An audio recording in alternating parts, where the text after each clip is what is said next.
For my case study on a leader, I chose Terry Pegula by Trevor Lindstrom.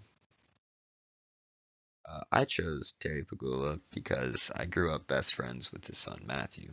That's where I met his dad, or met Terry Pegula, and we were great friends growing up throughout preschool and elementary school until he moved away. And I always enjoyed going over to their house and seeing everything because his dad was a very wealthy man, which he earned. His dad has a net worth of $5.2 billion dollars and is currently the 140th richest person in the world, according to Forbes.com. He is a self-made billionaire, which means his parents really didn't have much money growing up and couldn't afford to send him to school, so he did it all himself on scholarships and such. And it's just crazy that he was able to accumulate that much wealth coming from nothing. He's the owner of the Buffalo Bills football team, and I love sports, so I especially love football, so it's a huge factor why I chose him. And he also owns the Sabres hockey team, which are they are in the NHL. Um, he owned an oil company called East Resources, in which he founded himself off very little money and turned it around to make most of his wealth off of that. Um, Fun fact, he actually outbid the President of the United States, Donald Trump, for the Bills football team a few years ago, which I thought was amazing.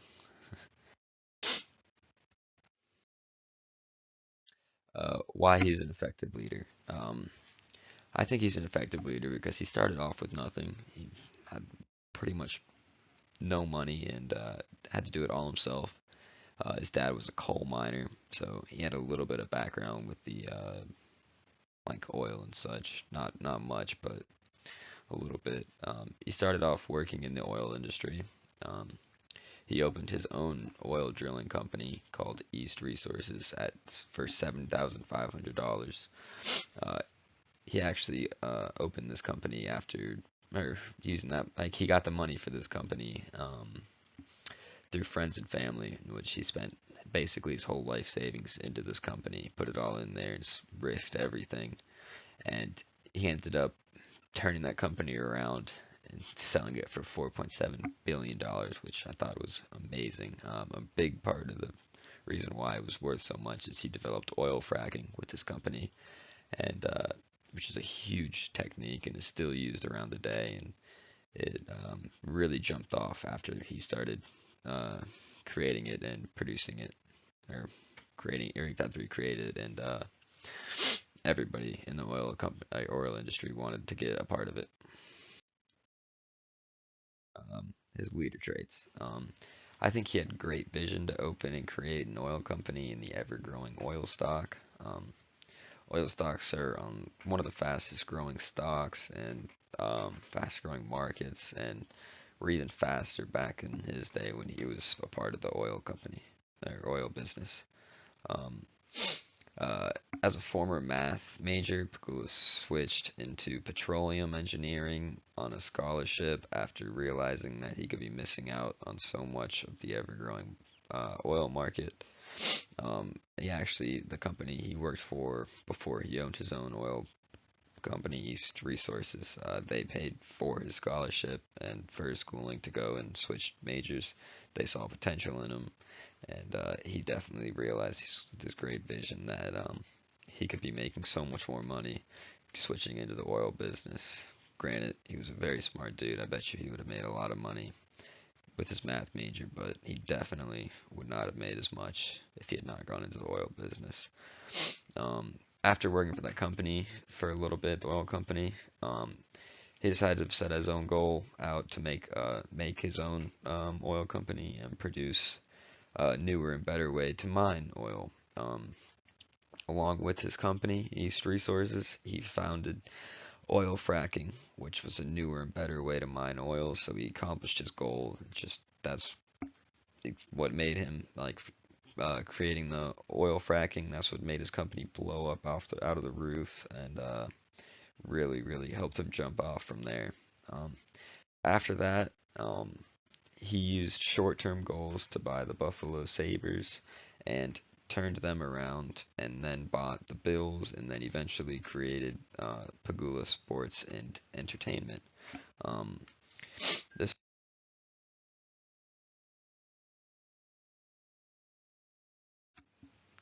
sorry, this was very smart because he used the Sabres to he bought the Sabres. They were a big investment, but they definitely were not as much as the Bills or the Pegula Sports and Entertainment. Um, he bought them, turned them around, so he had safe money in a stock, like saved up. Um, then went ahead and bought the Bills, so moved from gold to gold. Eventually, he uh, turned them. He's helped the Bills turn them around a lot, and eventually created the Pagula Sports Entertainment, in which now Pagula Sports Entertainment, which he owns, is the owner per se of the Sabres and the Bills. So um, basically, all of his money's just riding in on one stock now. He just built it all up short term, and now he's just got it set and is safe, kept away safe, and is ever growing. His leader trades continued.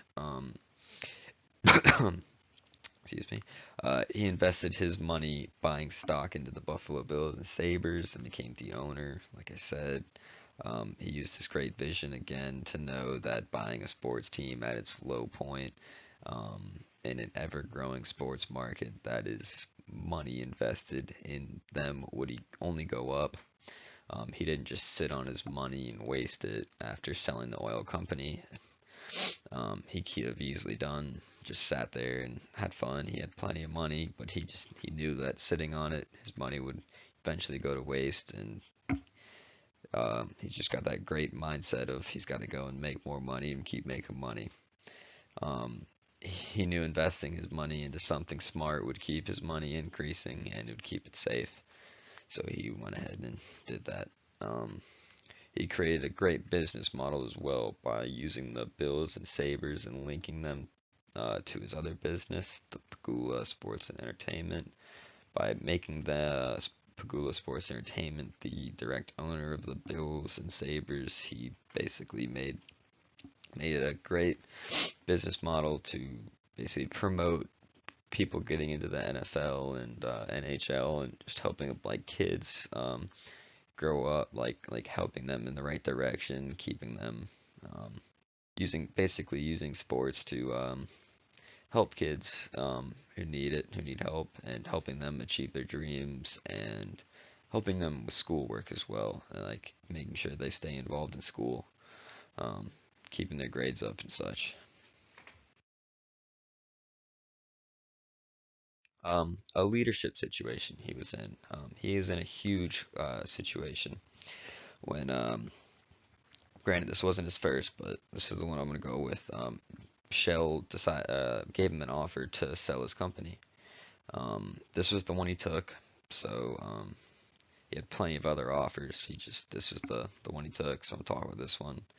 Um, this was a huge decision for him and the company because it might be hurting the company if he gave it to someone who couldn't run it properly or was going to turn the company around, not do the right thing, not manage it right.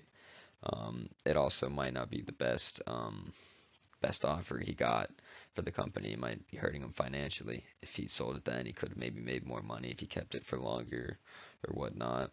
But he used his great vision again to sell the company to Shell, and leaving it